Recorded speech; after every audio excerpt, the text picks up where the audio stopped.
हरिओम. भगवद्गीता बोध योगदास श्री जयगणेश जोशी यांनी केलेले निरूपण. अध्याय 9. राजविद्या राजगुह्य योग. ओम श्री परमात्मने नमः.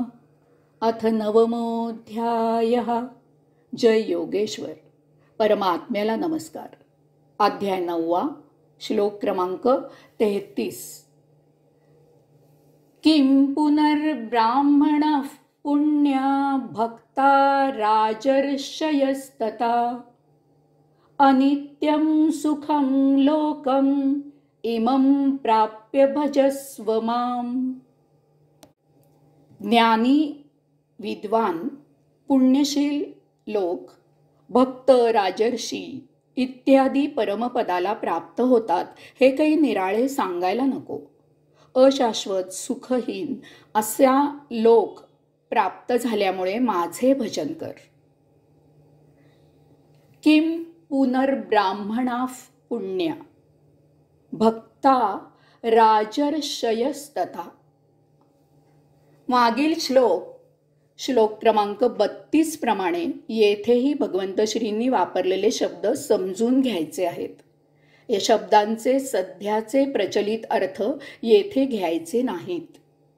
भगवंत श्री सांगतात की पापयोनीतील लोक तसेच स्त्रिया, वैश्य, शूद्र असे जे कोणी असतील ते माझ्या आश्रयाला येऊन परमगतीला प्राप्त होतात. हे मी श्लोक क्रमांक 32 मध्ये सांगितले. तेव्हा आता आणखी निराळे सांगण्याची आवश्यकता नाही की ज्ञानी, विद्वान, पुण्यशील लोक, भक्त, राजर्षी इत्यादी माझ्या आश्रयाला येऊन परमपदाला प्राप्त होतात. कारण जर पापयोनीतील लोक माझ्या आश्रयाला येऊन परमपदाला प्राप्त होत असतील तर अर्थातच पुण्यवान लोक माझ्या आश्रयाला येऊन परमपदाला प्राप्त होतात असे निराळे सांगण्याची गरज नाही. हे गृहीतच धरावे. ब्राह्मण याचा अर्थ विद्वान लोक, ज्यांनी आत्मतत्व जाणले आहे असे लोक. आता याचा अर्थ जन्माने ब्राह्मण असा चुकीने घेतला जातो. परंतु महाभारतात युधिष्ठिराने ब्राह्मणाची जी व्याख्या केली आहे तीच येथेही अपेक्षित आहे. तेव्हा केवळ एखादा ब्राह्मणाच्या पोटी जन्माला आला म्हणून तो ब्राह्मण होत नाही. ब्राह्मण त्याच्या जन्माने नव्हे तर कर्माने जाणला जातो.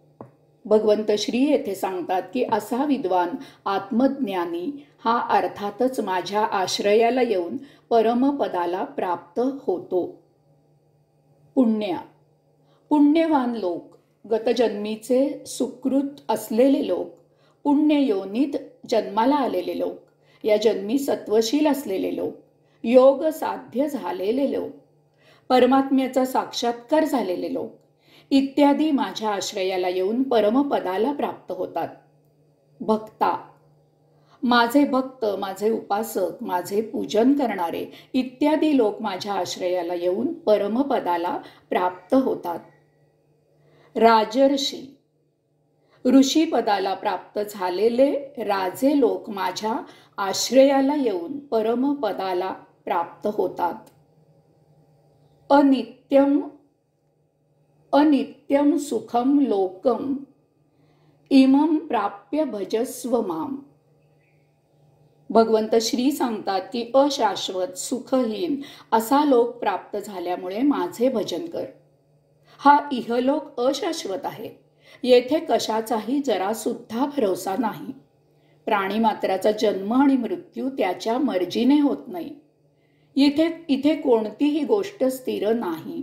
प्रत्येक गोष्ट प्रत्येक क्षणी सतत बदलत राहते. एका क्षणाचाही भरोसा देता येत नाही. एका क्षणाचाही भरोसा देता येत नाही. केव्हा काय होईल ते सांगता येत नाही.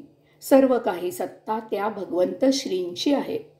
तुमच्या आमच्या हातात काहीही नाही. सर्व त्या परमात्म्याच्या मर्जीने घडत असते. हे विश्व त्या परमसत्तेच्या हातातील बाहुले आहे. तुम्ही त्याच्यात काही बदल करायला गेलात तर ते तुम्हाला शक्य नाही.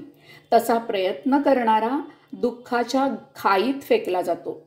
येथे तुम्ही स्थैर्य साकारायला जाता म्हणून दुःखी होता.